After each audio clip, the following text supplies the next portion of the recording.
অবৈধ মাদক ইয়াবা ক্রয় বিক্রয় এবং লেনদেনের একটা গোপন সংবাদ ছিল, যেখানে রাতের বেলা এই লেনদেনের কার্যক্রমটা হবে।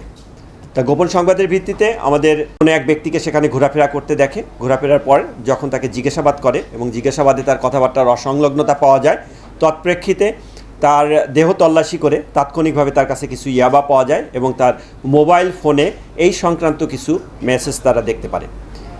এবং তার তথ্যের ভিত্তিতে এবং আমাদের পূর্বের প্রাপ্ত গোয়েন্দা তথ্যের ভিত্তিতে আমরা যখন আমাদের যে তথ্য সেটি সঠিকতা পাই, সঠিকতা পেলে আমাদের টিম সেখানে অবস্থান করে। অবস্থানের এক পর্যায়ে রাত অনুমান 12:30-এর দিকে কালো ব্যাগ নিয়ে আরও দুজন ব্যক্তি যখন সেখানে উপস্থিত হওয়ার এক পর্যায়ে একটি প্রাইভেট কার, আপনার পল্টনের এই দিক থেকে একটি প্রাইভেট কার এসে সেখানে উপস্থিত হয়। ঘটনাস্থলটি ছিল মূলত আমাদের এটা ফকিরাপুলের যে ডিআইটি এক্সটেনশন রোড, হোটেল আল সাহারা ভবনের যে প্রিন্স জেন্টস পার্লার সেটির সামনে। এখানে উপস্থিত হলে যখন ব্যাগ লেনদেন করবে, তাৎক্ষণিকভাবে আমাদের যে টিমটি সেখানে অবস্থান করেছিল, টিমটি তখন চেস করে এবং ওই ব্যাগটি তার কাছ থেকে ছিনিয়ে নেয় এবং বাইরে অবস্থানরত দুজনকে পুলিশ হেফাজতে নিয়ে যায়। আর প্রাইভেট কারের সামনে মোটরসাইকেলটি চলে আসে। দুটি মোটরসাইকেল আমাদের এসে তার গতিরোধ করে তাৎক্ষণিকভাবে আমাদের কোনো এক সদস্য প্রাইভেট কারের চাবি নিজেদের হেফাজতে নিয়ে নেয়। মুহূর্তের মধ্যেই ভিতর থেকে অতর্কিতভাবে গুলিবর্ষণ শুরু করে। প্রাইভেট কারের মধ্য থেকে গুলিবর্ষণ শুরু করলে আমাদের যে টিম, আভিযানিক যে দল ছিল, দল তার পরিচয় প্রদান করতে করতে তারা আমাদের দল ও আত্মরক্ষার্থে গুলিবর্ষণ করে। গুলিবর্ষণের এক পর্যায়ে যা ক্রিমিনাল যারা ছিল তাদের গুলিতে আমাদের এএসআই আতিক তার পেটে গুলিবিদ্ধ হন এবং কনস্টেবল সুজন পায়ে গুলিবিদ্ধ হন এবং উক্ত টিমের যে নেতৃত্বদানকারী আমাদের কর্মকর্তা এসি শোয়েব আহত হন। আহতের এক পর্যায়ে যখন গুলি বর্ষণ করতে করতে ক্রিমিনাল সামনের দিকে এগিয়ে গেলে পরে আমাদের টিম ধাওয়া করলে পরে সে গুলি বর্ষণ করতে করতে এক পর্যায়ে অন্ধকার গলির ভিতরে গিয়ে পালিয়ে যেতে সক্ষম হয়। ঘটনাস্থল থেকে পরবর্তীতে প্রাইভেট কারটি তল্লাশি করে এবং ওই ব্যাগ তল্লাশি করে 9,000 পিস ইয়াবা পায়। প্রাইভেট কারটি জব্দ করে আমরা আইনানুগ ব্যবস্থা নিই এবং ওই ঘটনাস্থল থেকে আটককৃত মোট তিনজনের নিকট থেকে আমরা গুলি বর্ষণকারী যে তার নাম পরিচয় এবং তার সঙ্গী অন্যজনের নাম পরিচয় আমরা জানতে পারি। জানার পর আমরা আমাদের তথ্যপাত্য এগুলো বিশ্লেষণ করে গোয়েন্দা তথ্যের ভিত্তিতে আমরা আমাদের অভিযান অব্যাহত রাখি 19 তারিখের পর হতে। অভিযানের এক পর্যায়ে 26 তারিখে আমাদের কিছুটা সার্থকতা আসে, অর্থাৎ 26 তারিখে আমরা বিভিন্ন স্থানে অভিযান পরিচালনা করে আমরা তার চক্রের, অর্থাৎ যে ব্যক্তি গুলি করে তার নাম বাপ্পি, তার চক্রের কিছু সদস্যকে আমরা গ্রেপ্তার করতে সক্ষম হই। সেই চক্রের মধ্যে থেকে আমরা যেটা গ্রেপ্তার করি, নূর নবী অনিক নামে একজনকে গ্রেপ্তার করতে সক্ষম হই এবং অনিকের নিকটে আমরা একটা 7.65 পিস্তল, 2টি ম্যাগাজিন, 14 রাউন্ড গুলি সহ তাকে আমরা আটক করি এবং তার সঙ্গীও জাহাঙ্গীর, ইকবাল, তারেক, আরমান সর্দার নামে আরও কতিপয় সন্ত্রাসীকে আমরা গ্রেপ্তার করি। সকলে এই বাপ্পি গ্রুপের সদস্য এবং তাদের নিকট থেকে অস্ত্র, গুলি, 4,000 পিস ইয়াবা, 3টি মোটরসাইকেল এবং একটি স্টিলের চাকু আমরা উদ্ধার করে তাদের বিরুদ্ধে আইনানুগ ব্যবস্থা গ্রহণ করি এবং তাদের নিকট থেকে আমরা অতিরিক্ত তথ্যপাত্য এগুলি সংগ্রহ করি।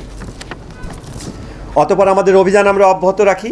অভিযান অব্যাহত রেখে আমরা পুলিশের উপর গুলিবর্ষণকারী যে বাপ্পিকে গ্রেপ্তারের জন্য বাংলাদেশের বিভিন্ন জায়গায় আমরা আমাদের অভিযান পরিচালনা করি।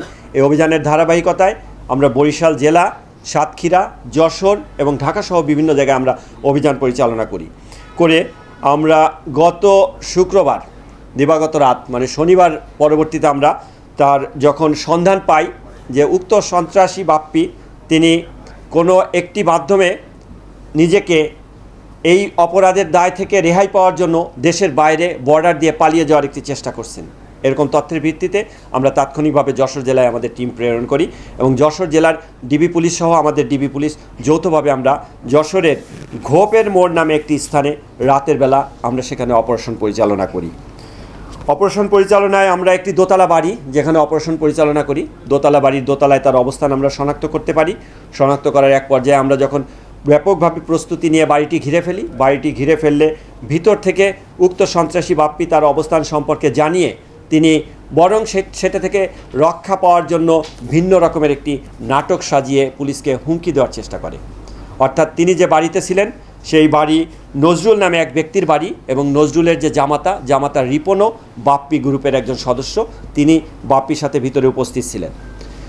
উক্ত বাপ্পি ভিতরে গ্যাস সিলিন্ডারের গ্যাস ছেড়ে দিয়ে ঘরের মধ্যে গ্যাস যুক্ত করে পুলিশকে ভয় ভীতি প্রদর্শন করতে থাকে যে যদি পুলিশ অপারেশন পরিচালনা করে তাহলে তিনি আগুন জ্বালিয়ে দিয়ে ভিতরে শিশু, বাচ্চা এবং নারী যারা আছে তাদেরকে নির্মমভাবে হত্যা করবে মর্মে তিনি হুমকি ধামকি দিতে থাকেন। তার এক পর্যায়ে ফায়ার ব্রিগেডের সহায়তা আমরা নিই। ফায়ার ব্রিগেড সহ যখন আমরা অপারেশন পরিচালনা করি, অপারেশন পরিচালনায় স্থানীয় লোকজন এবং অন্যান্য যে আশেপাশের লোকজন সকলেই উপস্থিত হয়। উপস্থিতির এক পর্যায়ে দীর্ঘক্ষণ প্রায় 3 ঘন্টা অপারেশন পরিচালনা করার পর আমরা তাকে ভিতর থেকে বের করে এনে গ্রেপ্তার করতে সক্ষম হই এবং তার কাছ থেকে তাৎক্ষণিকভাবে একটি 7.62 পিস্তল এবং 2 ম্যাগজিন গুলি আমরা তার কাছ থেকে উদ্ধার করি।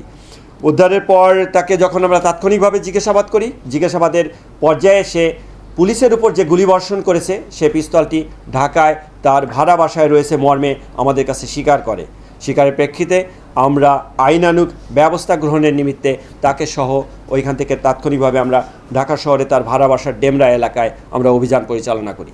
অভিযান পরিচালনা করে তার তালাবদ্ধ ঘরের কক্ষতে লকারের মধ্য থেকে আরও 2টি পিস্তল, বিদেশি পিস্তল এবং আরও অধিক সংখ্যক গুলি আমরা উদ্ধার করি।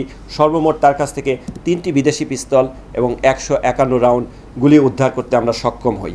আর যশোর থেকে যখন তাকে গ্রেপ্তার করি তার সঙ্গীয় রিপন এবং কামরুল যারা তার সঙ্গে ওই বাড়িতে অবস্থান করেছিল এবং তার দলীয় সদস্য তাদেরকেও আমরা গ্রেপ্তার করতে সক্ষম হই।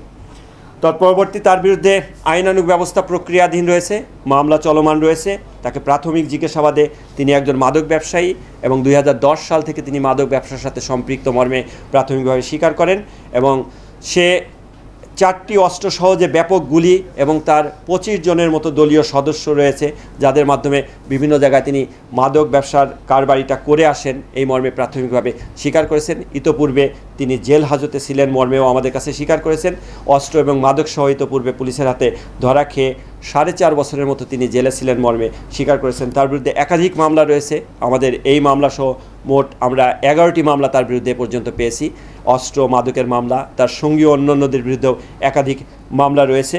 তা পরবর্তীতে তাকে আমরা পুলিশের এনে ব্যাপকভাবে জিজ্ঞাসাবাদ করে মূলত মাদকের রুট এবং অস্ত্রের উৎস, গুলি কেনার উৎস বিভিন্ন কিছু আমরা আমাদের এই তদন্তের মাধ্যমে আমরা বের করে আনার চেষ্টা করব। আমাকে ধৈর্য সহকারে শোনার জন্য সকলকে ধন্যবাদ।